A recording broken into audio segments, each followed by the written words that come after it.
sahabat YKB, jumpa lagi dalam acara Giku Giku.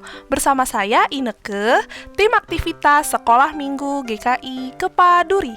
Giku Giku masih setia menyapa Papa Mama. Papa Mama gimana? Masih setia juga kan beraktivitas bersama anak?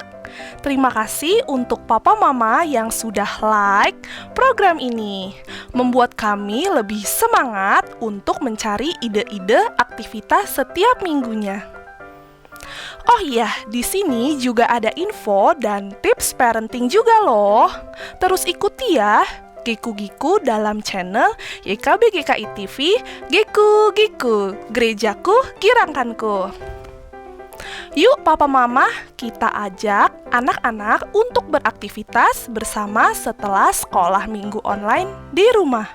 Supaya firman Tuhan yang sudah didengar melalui kebaktian anak akan lebih dimantapkan lagi di hati anak-anak. Giku-Giku mau kasih alternatif aktivitas bersama anak. Tapi sebelumnya kita lihat dulu ya info mini parenting.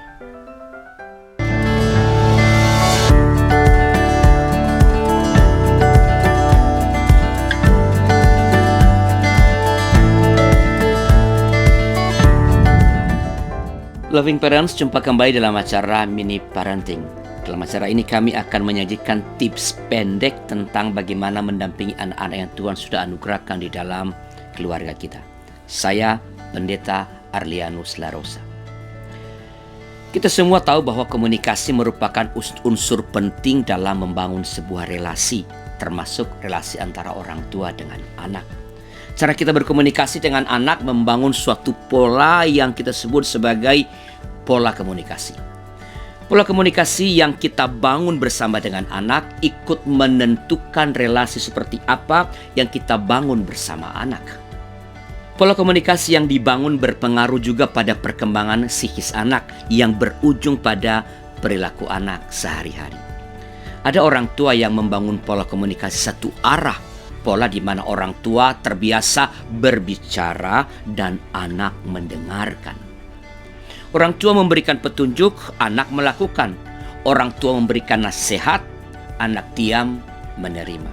Dalam pola komunikasi satu arah seperti ini, orang tua cukup puas ketika anak mengikuti kemauan atau harapan orang tua. Sebaliknya, orang tua menganggap masalah jika anak tidak mengikuti atau memenuhi harapan orang tua. Pola komunikasi satu arah ini tidak menolong orang tua untuk mengenal anaknya dengan lebih seksama. Mengapa? Karena pengenalan dimulai dari pengamatan dan mendengarkan.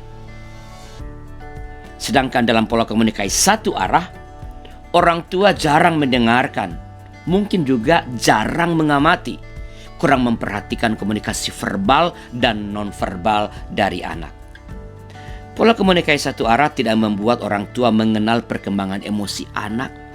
Orang tua juga tidak tahu bagaimana cara berpikir anaknya, seperti apa konsep-konsep yang ada dalam benak anak mengenai kehidupan. Pengenalan yang tidak mendalam inilah yang dapat mengganggu relasi orang tua dan anak, atau mungkin memicu timbulnya konflik orang tua dan anak-anak.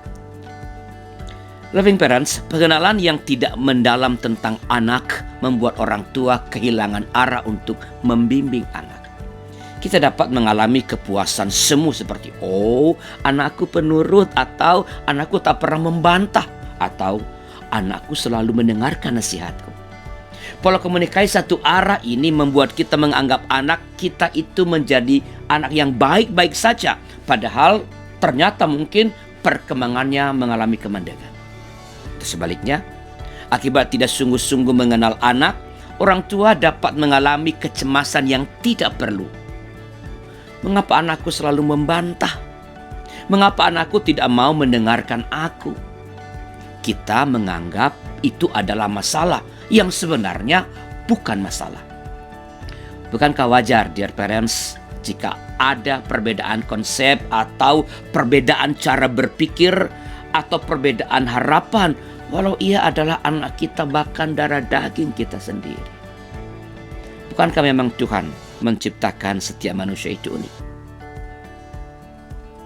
Setiap orang tua saya percaya berharap anaknya cerdas, berpikir kritis dan kreatif.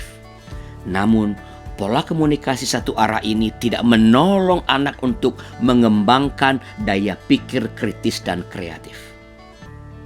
Kebiasaan untuk selalu menerima perkataan orang tua tanpa diberi kesempatan untuk membantah, melakukan perintah orang tua tanpa diberi ruang untuk mengungkapkan yang diinginkan, mendengarkan saja orang tua tanpa boleh mengatakan hal yang berbeda.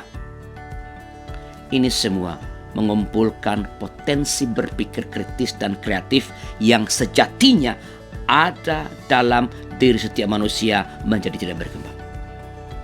Kebiasaan untuk hanya mendengarkan dan tidak mengungkapkan pendapatnya mengenai yang ia dengar itu membuat anak-anak tidak terlatih untuk berbicara, bernegosiasi, dan berdiskusi. Anak juga tidak terlatih untuk belajar mengenal apa yang ia pikirkan, apa yang ia rasakan, dan apa yang dia inginkan. Anak terbiasa hanya belajar mengenal apa yang diinginkan oleh orang tuanya dan apa yang membuat orang tua bahagia. Apa yang ia pikirkan, yang ia inginkan, yang ia rasakan tidak lagi menjadi penting dan terbiasa ia abaikan. Loving parents, kepatuhan anak dalam pola komunikasi satu arah ini belum tentu karena anak mengerti bahwa itu adalah baik untuknya. Kepatuhan anak sekadar untuk memenuhi harapan kita sebagai orang tua. Pola seperti ini tidak menolong anak untuk membangun makna tentang kehidupan, melainkan sekadar patuh kepada orang tua semata. Komunikasi yang sejatinya menjadi sarana untuk mengenal, menemukan makna, membangun relasi, sarana bagi perkembangan diri, sarana mendidik anak, sarana belajar menerima perbedaan, tidak diperoleh melalui pola komunikasi satu arah ini. Nah, loving parents, bagaimana pola komunikasi yang kita bangun bersama dengan anak-anak kita? Apakah polanya mirip dengan pola komunikasi satu arah? Apakah kita terbiasa berbicara dan anak mendengarkan? Terbiasa memberikan petunjuk dan anak melakukan saja? Apakah kita cukup puas jika anak mengikuti kemauan dan harapan kita sebagai orang tua, dan sebaliknya menganggap masalah persoalan jika anak tidak mengikuti atau memenuhi harapan kita sebagai orang tua? Apabila kita tidak dapat dengan cepat dan tegas menjawab tidak atas pertanyaan-pertanyaan ini, maka boleh jadi selama ini kita membangun pola komunikasi satu arah. Loving parents, bersegeralah berubah. Sebagai penutup, bila ingin berhasil menjadi orang tua yang bijaksana bagi anak-anak yang telah Tuhan anugerahkan dalam keluarga kita, berilah waktu yang memadai untuk beraktivitas bersama-sama dengan mereka. Bila loving parents membutuhkan ide tentang aktivitas bersama dengan anak-anak, silakan lihat acara Giku Giku di kanal YouTube YKB GKI TV. Itu saja.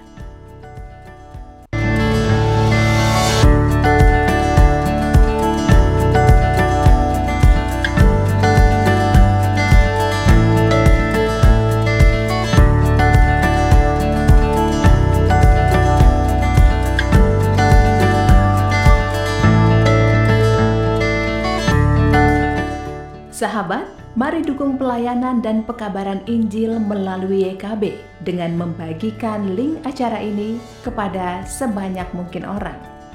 Dukungan juga dapat saudara lakukan dengan mentransfer dukungan finansial ke rekening BCA ke nomor 450 305 2990 450 305 2990 atas nama Yayasan Komunikasi Bersama.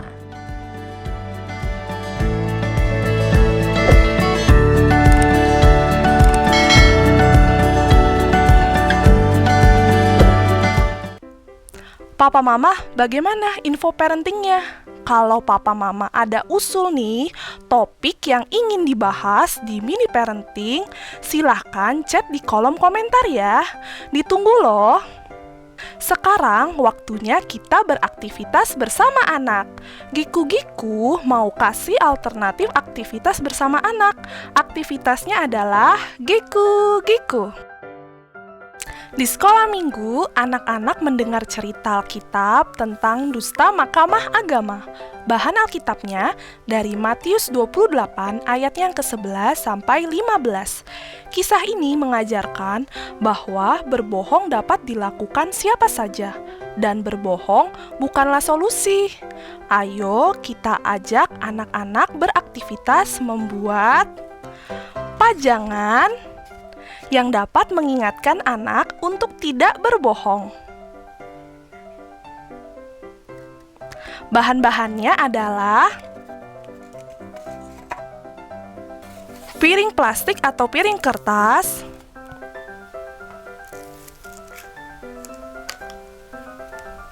spidol, pulpen,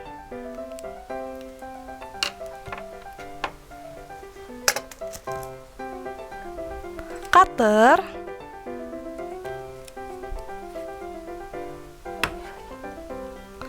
gunting,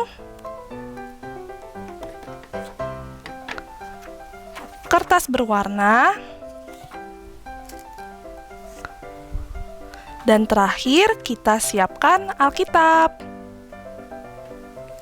Cara membuatnya, pertama kita ambil piring dan juga spidol. Kita akan menggambar mata,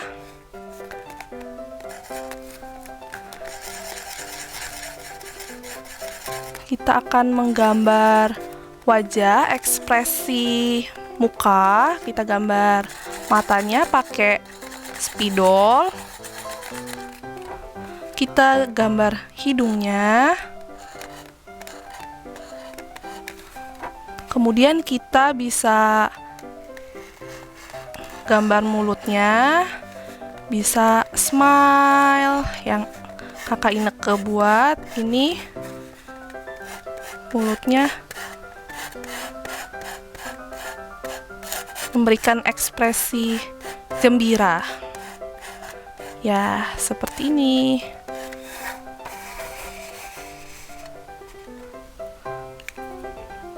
Kemudian kita siapkan kertas berwarna untuk membuat lidah. Kemudian kita ambil ballpoint dan juga Alkitab. Kita buka keluaran 20 ayatnya yang ke-16. Yaitu jangan mengucapkan saksi dusta tentang sesamamu. Kita tulis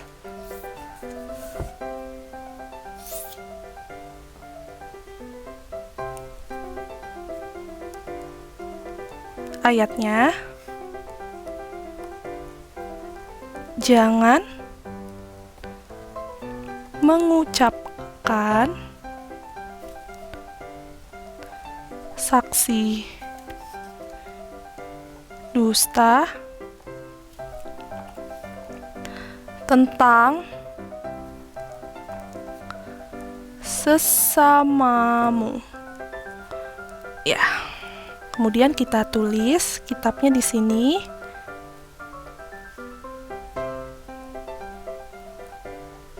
Keluaran 20 ayatnya yang ke-16.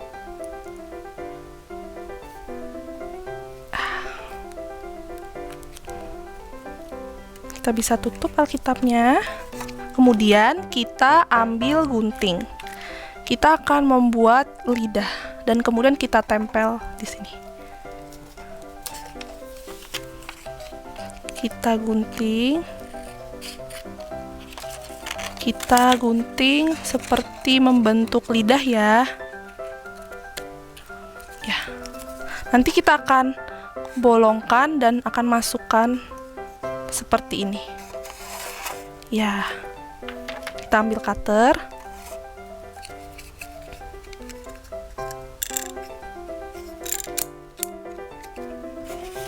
Kita cutter di bagian sini.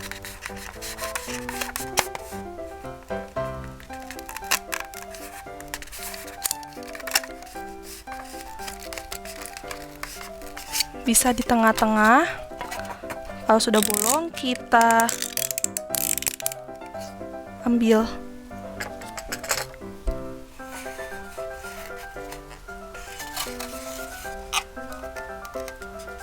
Kita masukkan.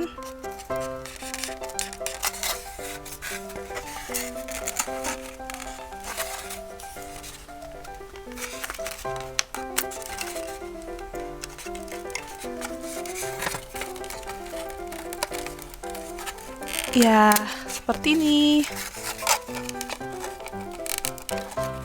Tara, sudah jadi. Setelah selesai, ajak anak-anak untuk memutuskan di mana pajangan ini akan dipajang. Apakah mungkin di pintu kulkas, atau di ruangan keluarga, atau juga boleh di dekat TV? Carilah tempat yang sering dilihat anggota keluarga. Karena bukan hanya anak yang harus mengingat untuk tidak berbohong. Papa, mama, dan seluruh anggota keluarga juga perlu diingatkan untuk tidak berbohong. Nah, kalau papa mama senang dengan program ini, bisa klik gambar jempolnya. Dan jangan lupa subscribe YKB GKI TV, klik gambar loncengnya, supaya papa mama bisa menerima notifikasi untuk program Giku-Giku berikutnya. Dengan alternatif aktivitas minggu dan juga tips-tips parenting yang lebih seru lagi. Sampai jumpa di Giku-Giku selanjutnya. Giku-Giku, gerejaku, girangkanku. Dah!